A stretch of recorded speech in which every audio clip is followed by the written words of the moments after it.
Setelah perang usai dan pasukan kafir Quraisy mulai kembali ke Mekah, Rasulullah menginstruksikan beberapa para sahabat untuk membuntuti mereka. Saat itu Rasulullah merasa khawatir, apakah orang-orang Quraisy sudah benar-benar pulang, atau jangan-jangan setelah istirahat mereka akan menyerang kembali. Saat Rasulullah memerintahkan itu, kondisi para sahabat benar-benar dalam keadaan yang sangat tertekan. Karena di perang Uhud ini kan kaum muslimin mengalami kekalahan.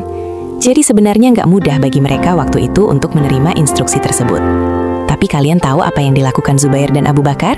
Mereka langsung berdiri, lalu mengambil kudanya dan berkata kepada Rasulullah, "Wahai Rasulullah, biarkan kami yang membuntuti mereka."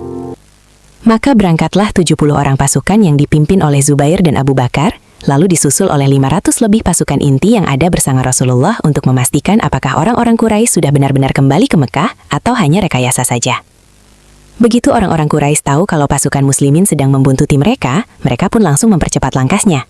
Orang-orang Quraisy ini takut. Mereka kira kaum muslimin sudah mengirim pasukan tambahan, padahal yang mereka lihat itu adalah 70 orang pasukan yang dipimpin oleh Zubair dan Abu Bakar. Pada tahun ke-5 Hijriah terjadilah Perang Ahzab yang juga dikenal dengan nama Perang Khandaq atau Perang Parit. Disebut dengan Perang Ahzab karena di perang ini beberapa suku bergabung untuk menyerang kaum muslimin. Dalam dibalik terjadinya perang ini adalah kaum Yahudi. Orang-orang Yahudi ini ngehasut suku Quraisy dan suku Ghatafan untuk menyerang Madinah. Akhirnya mereka pun berhasil ngebentuk pasukan gabungan dengan jumlah 10.000 pasukan. Dalam perang itu, Bani Quraizah, salah satu kelompok Yahudi yang sebelumnya terikat perjanjian damai dengan kaum muslimin, berkhianat. Mendengar kabar ini, Rasulullah langsung mengumpulkan para sahabat lalu bersabda, "Siapa yang bersedia pergi mencari kabar tentang Bani Quraizah?" Mendengar pertanyaan Rasulullah, para sahabat semuanya diam. Saat mendengar pertanyaan Rasulullah, Zubair pun menjawab, "Saya ya Rasulullah, saya yang akan pergi ke sana membawa kabar tentang mereka kepada Anda." Maka Zubair bin Awam langsung mengambil kudanya, lalu berangkat menuju perkampungan Bani Quraizah.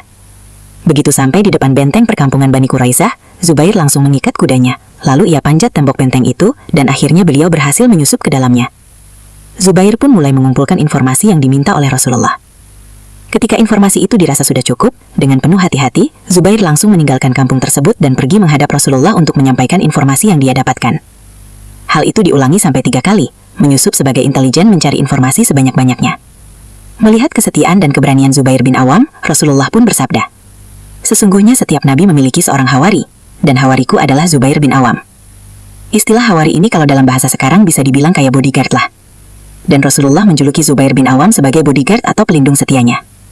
Maka mulai hari itu, julukan hawari Rasulullah langsung melekat erat pada diri Zubair bin Awam.